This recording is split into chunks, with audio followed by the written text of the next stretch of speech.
Hello વિદ્યાર્થી મિત્રો, એજ્યુકટેકનો ચેનલમાં આપનું સ્વાગત છે. આજે આપણે શીખીશું ધોરણ 9 વિષય ગુજરાતી, તારીખ 8/8/2024ના રોજ લેવાયેલી એકમ કસોટીની પ્રશ્ન બેંકનું સંપૂર્ણ સોલ્યુશન. આ એકમ કસોટીમાં પ્રશ્ન બેંકનું સંપૂર્ણ સોલ્યુશન ટાઈપ કરેલા ફોન્ટ સાથે આપેલું છે. વિદ્યાર્થી મિત્રો, એકમ કસોટી પ્રશ્ન બેંકમાં સોલ્યુશનમાં ક્યાંય ભૂલ હોય તો કોમેન્ટમાં જણાવવા વિનંતી. તેથી અમે તમારી કોમેન્ટને પિન કરીશું, જેના કારણે બીજા વિદ્યાર્થી મિત્રો ગેરમાર્ગે ના દોરાય. તો ચાલો શીખીએ ધોરણ 9ની તારીખ 8/8/2024ના રોજ લેવાયેલી એકમ કસોટીની સંપૂર્ણ પ્રશ્ન બેંકનું સોલ્યુશન.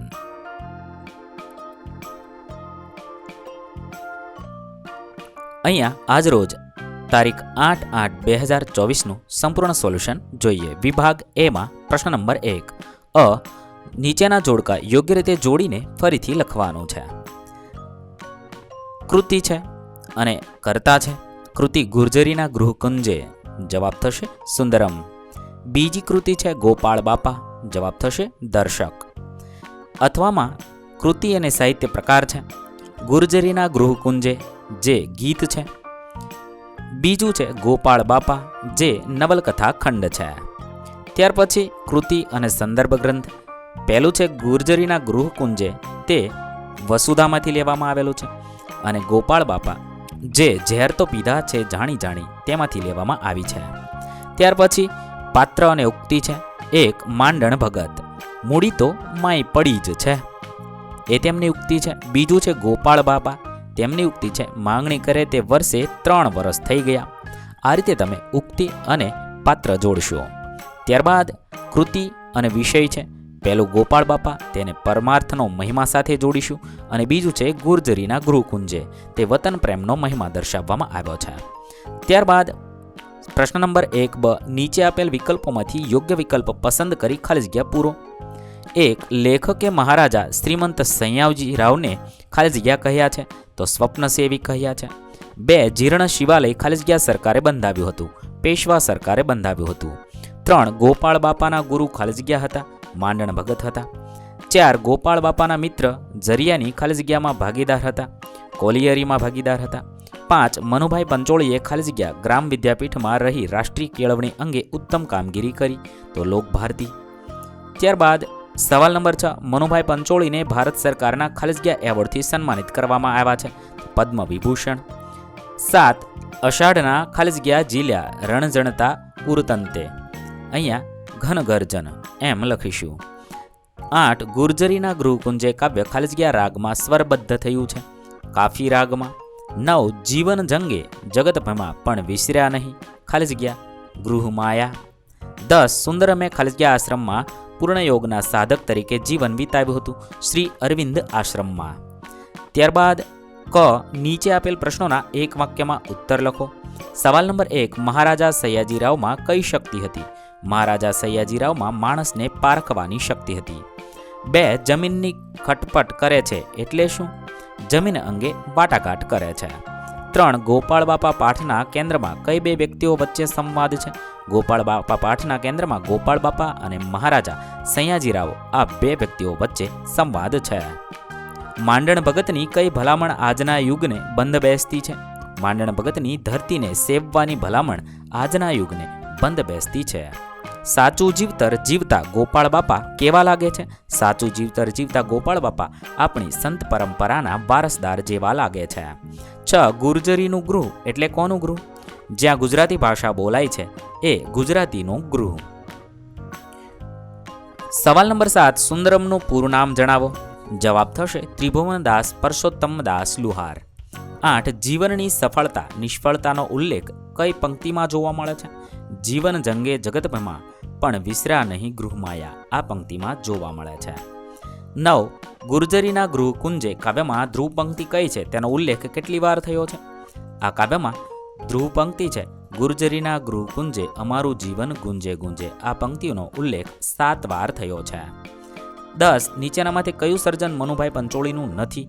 જવાબ થશે બ, જન્મટીપ, તે તેમનું નથી. ત્યારબાદ વિભાગ બી, પ્રશ્ન નંબર 2, નીચે આપેલ પ્રશ્નોના 2-3 વાક્યમાં ઉત્તર લખો. કોઈ પણ 2 લખવાના છે. 1. ગોપાળ બાપાને કોતરોમાંથી શી વિશેષતા દેખાતી હતી? ગોપાળ બાપા શિંગોડા નદીના કોતરની જમીન ખરીદવા ઈચ્છતા હતા, કારણ કે એ કોતરોનું તળ સાચું છે. એની અંદરના ગાળામાં પાણીના ધરા ભરેલા હોય છે. ગમે ત્યાં 8-10 હાથ સુધી ખોદતા પાણી નીકળે છે. આ જમીન વિશેષ પ્રકારની છે. એ શિંગોડાના મારને કોઈ પણ રીતે રોકીએ તો આ કોતરોમાં બનારસી લંગડો પાકે અને ગરીબોના અમરફળ જેવા બોર ઢગલે ઢગલા ઉતરે તેમ છે. સવાલ નંબર 2. સયાજી રાવે જીર્ણ શિવાલયના વિશે ગોપાળ બાપાને શું જણાવ્યું? સયાજી રાવે કોતરને છેડે મથાળા પર ઉભેલા જીર્ણ શિવાલય વિશે ગોપાળ બાપાને જણાવ્યું કે આ શિવાલય પેશવા સરકારે બંધાવ્યું છે અને જૂનવાણી શિલ્પનો નમૂનો છે, પણ એ અપૂજ રહે છે. એની પૂજાનો બંદોબસ્ત કરો. સવાલ નંબર 3. ગોપાળ બાપાએ શિવાલયની પૂજા કરવાની શા માટે ના પાડી? જવાબ લખીશું. ગોપાળ બાપાએ શિવાલયની પૂજા કરવાની ના પાડી દીધી કારણ કે તેઓ એમ માનતા હતા કે આપણે સૌ મૂર્તિઓ જ છીએ. આ મૂર્તિઓને રહેવાની જગ્યા નથી મળતી, ત્યાં વળી પથ્થરની મૂર્તિઓને ક્યાં પધરાવવી? સવાલ નંબર 4. ગોપાળ બાપાએ ધર્મશાળામાં કયું દ્રશ્ય જોયું? ગોપાળ બાપાએ ધર્મશાળામાં દોડીમાં બેઠેલા ભગત ગામમાંથી લોટની કાવડ માગી લાવી તેની વહુ રોટલા વડે ઘડે છે. ભગત કૂતરાની નીરતા જાય, કાળો વાન, આંખો નીચે રાખવાની ટેવ, હસે ભારે જાણે સાવ બાળક જેવું, અવાજ જોયો હોય તો વાંસળી જેવો, ગલુક્યા હારે કંઈક ગડબડ વાતો કરતા જાય અને મરક હસે જાય વગેરે જેવા દ્રશ્ય જોયા. સવાલ નંબર 5. ભગતે શરીર પર ચોટેલા ગીંગોળો શા માટે ન ઉખેડ્યો? ભગતે શરીર પર ચોટેલો ગીંગોળો ન ઉખેડવાની ના પાડતા કહ્યું, રહેવા દો એને વળી બીજે ખાજ લેવા જવું પડે ને, બહુ દી થઈ ગયા છે એને. માંડણ વખતના આ શબ્દો ગીતામાં કહ્યું છે તેમ હું દેહ નથી પણ આત્મા છું એની પ્રતીતિ કરાવે છે. સવાલ નંબર 6. ગુર્જરીના ગૃહકુંજે કાવ્યમાં કવિએ ઋતુઓનો અનુભવ કેવી રીતે કર્યો છે?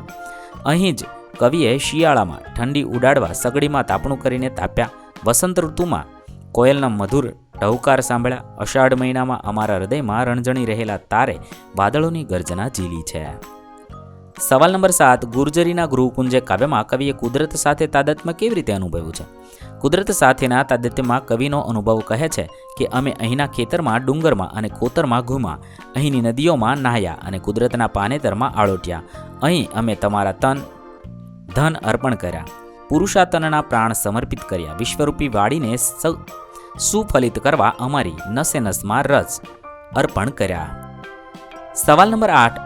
અમે અહીં રોયા, કલ્લોલ્યા, અહીં ઉઠ્યા, પછડાયા, જીવન જંગે જગતભરમાં પણ વિસર્યા નહીં ગૃહમાયા દ્વારા કવિ શું સૂચવે છે? આ પંક્તિના અર્થે કવિ કહે છે કે અમે રડ્યા અને આનંદ કિલોર કર્યો, અહીં ઉઠ્યા, પછડાયા એટલે કે સુખ દુઃખથી ઘેરાયા છતાં એમાંથી બહાર આવ્યા. જીવનના આ જંગમાં જગત આખું ભેમાં પણ અમે અમારી જન્મભૂમિ એટલે કે ગૃહની માયા લાગણી કદી ભૂલ્યા નહીં. સવાલ નંબર 9. વતન સાથે કવિનો નાતો અતૂટ છે એ બાબત કવિએ કઈ રીતે દર્શાવી છે? જવાબમાં લખીશું. ગુર્જરીના ગૃહકુંજે કાવ્યમાં કવિનો વતન પ્રેમ પ્રથમ પંક્તિથી છેલ્લી પંક્તિ સુધી વ્યક્ત થયો છે. આ રીતે આ સંપૂર્ણ પ્રશ્ન વાંચીને લખીશું. વિડીયો તમે પોઝ કરીને જોઈ શકો છો. અહીંયા પ્રશ્ન લાંબો થતો હોવાથી હું સંપૂર્ણ પ્રશ્ન વાંચતો નથી. ત્યારબાદ સવાલ નંબર 10. ગુર્જરીના ગૃહકુંજે કાવ્યના આધારે તમારા બાળપણના પરાક્રમો જણાવો. અહીંયા છે હું એક વિદ્યાર્થીના બાળપણ વિશે લખું છું. તમારે તમારા બાળપણના પરાક્રમો લખવાના છે. પ્રકૃતિનો અનુભવ, તહેવારો અને ઉજવણીઓ વિશે તમે લખી શકો છો. ત્યારબાદ પ્રશ્ન નંબર 2 નીચે આપેલા પ્રશ્નોના સવિસ્તર ઉત્તર લખો. વિદ્યાર્થી મિત્રો, અહીં આપેલા પ્રશ્નો લાંબા થવાથી હું સંપૂર્ણ જવાબ વાંચીશ નહીં. તમારે વિડીયો પોઝ કરી જવાબ વાંચવાનો છે. સવાલ નંબર 1. પોતાને માટે જીવે તે સ્વાર્થ ને બીજાને માટે જીવે એ પરમાર્થ. આ વિધાનને આધારે ગોપાળ બાપાને મૂલવો. તમે આ રીતે ગોપાળ બાપા વિશે તમે લખી શકો છો.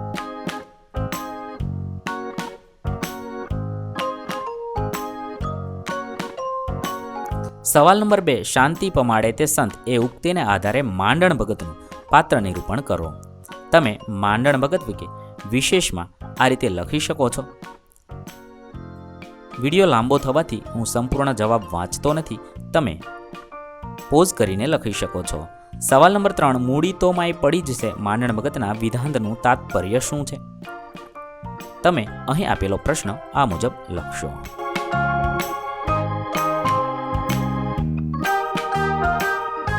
ત્યારબાદ સવાલ નંબર 4. ગુર્જરીના ગૃહકુંજ કાવ્યમાં વ્યક્ત ગૌરવવંતી ભૂમિ ગુજરાતના મહિમાને સમજાવો.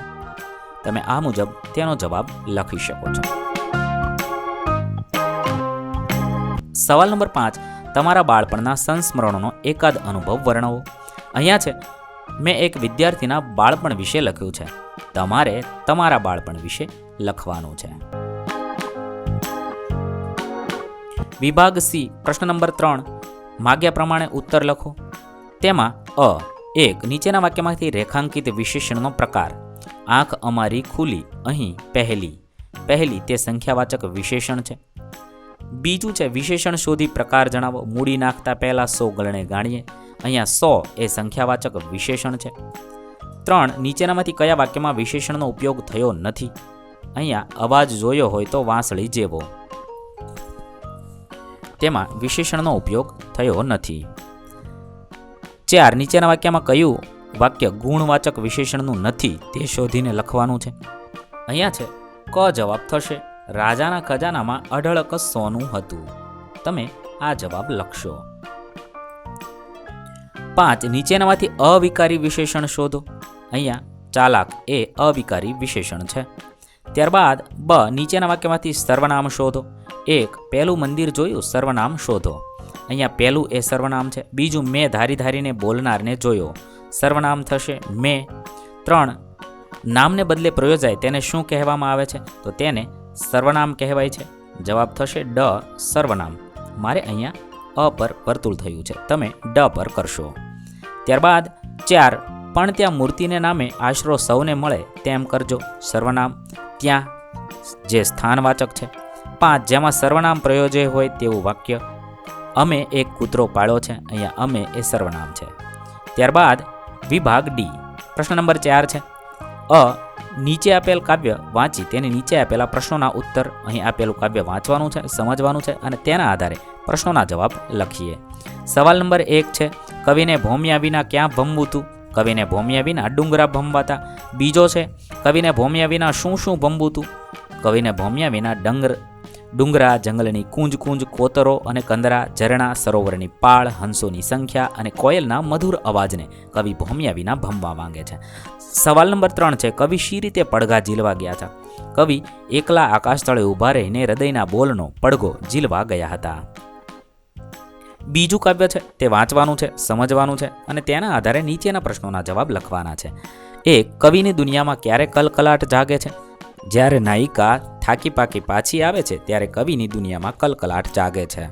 બીજું છે, નાયિકા આવતા કોણ હસી પડે છે? નાયિકા આવતા ગોળ મટોળ ગાલોનું સસલું એકદમ હસી પડે છે. 3, કાવ્યનાયકને ઘરમાં તડકો કેવો લાગે છે? કાવ્યનાયકને ઘરમાં તડકો શીતળ લાગે છે. ત્યારબાદ ત્રીજું કાવ્ય છે તે વાંચવાનું છે, સમજવાનું છે, તેના આધારે પ્રશ્નોના જવાબ લખવાના છે. 1, ઉપરવાળી બેંક કઈ રીતે ઉપયોગી છે? ઉપરવાળી બેંક એટલે પરમેશ્વર. આ બેંક આપણને પરમ આદર અને આધ્યાત્મિક સુખ આપે છે.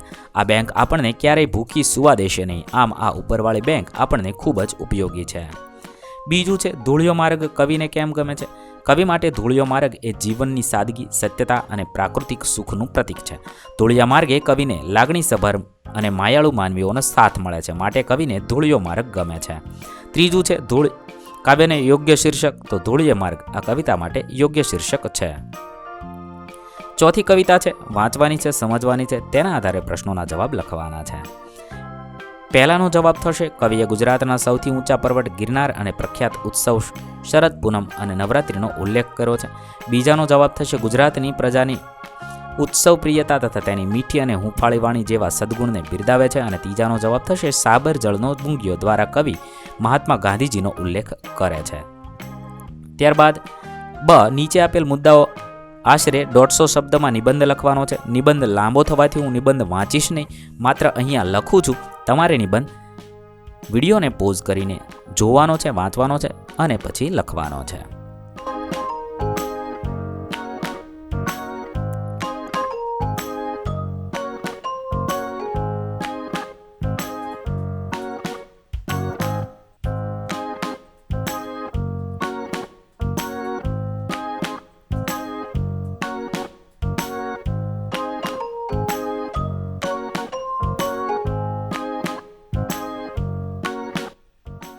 બીજું છે મારું વતન, તે નિબંધ વિશે લખીએ. અહીંયા હું જે રીતે નિબંધ લખું છું એ રીતે લખવો જરૂરી નથી. તમે તમને મનગમતી રીતે નિબંધ લખી શકો છો.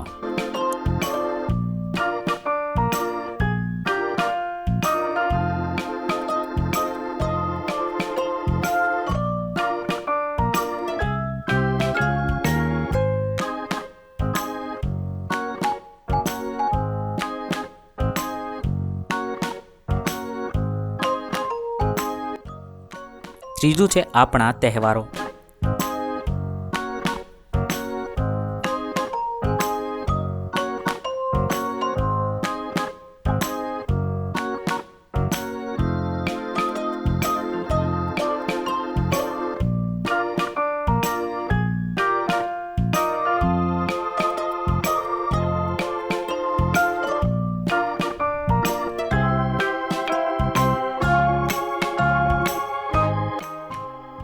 ચોથું છે મિત્રતાની મીઠાશ. તેના વિશે તમે આ મુજબ લખી શકો છો.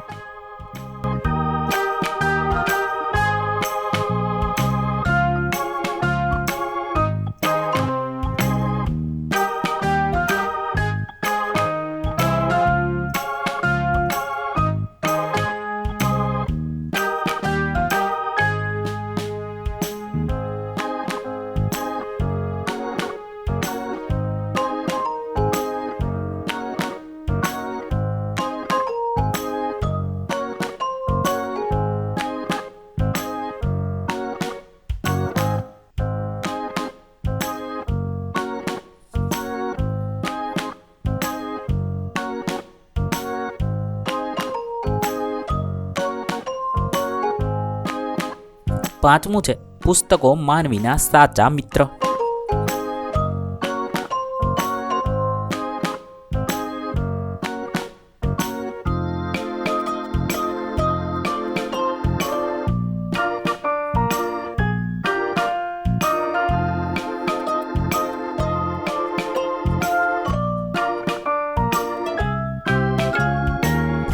વિદ્યાર્થી મિત્રો, અહીં આપણી પ્રશ્ન બેંકનું સોલ્યુશન પૂર્ણ થાય છે.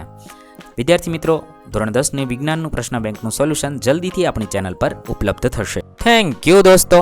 એજ્યુકટેકનો ચેનલ તરફથી વિડીયો નિહાળવા બદલ આપનો આભાર. આવા બીજા વિડીયોઝ નિહાળવા માટે અમારી યુટ્યુબ ચેનલ એજ્યુકટેકનો અત્યારે જ સબસ્ક્રાઇબ કરો. આભાર દોસ્તો.